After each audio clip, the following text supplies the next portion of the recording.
நீங்க பெரியார வடிகட்டி டிஸ்டில் பண்ணி பெரியாருங்கிறது யாரு, பெரியாருங்கிறவர் எதற்காக உயிரோடு இருந்தார்னா இந்த மண்ணில் மனிதாபிமானத்தை செழிக்க வைக்க வேண்டும்ங்கிற ஒரே காரணத்துக்கு அந்த மனுஷன் இருந்தார். வேற எந்த காரணமும் அவர் கிடையாது. ஏன் தந்தை பெரியார்னா, என்றைக்காவது உங்கள் தந்தை உங்களிடம் ஏதாவது எதிர்பார்த்திருக்கிறாரா?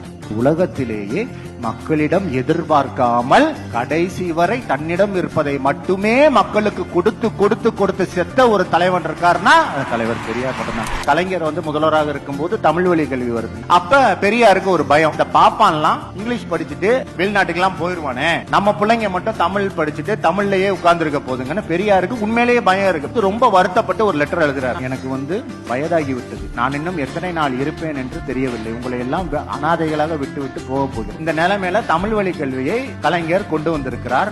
பாப்பான்லாம் இங்கிலீஷ் ஆங்கிலம் படிச்சுட்டு போயிருவான், நம்ம பிள்ளைங்க இப்படி ஆயிருமே எனக்கு இருக்கிற அக்கறையை தெரிவித்த போது கலைஞர் எனக்கு ஒரு சத்தியம் செய்து கொடுத்திருக்கிறார். தமிழ் வழி கல்வியில் பயின்றவர்களுக்கு அரசு உத்தியோகத்தில் இடஒதுக்கீடு கொடுப்பேன்னு கலைஞர் உத்தரவு செய்திருக்கிறார். நான் அவரை நம்புகிறேன், நீங்களும் நம்புங்கள்.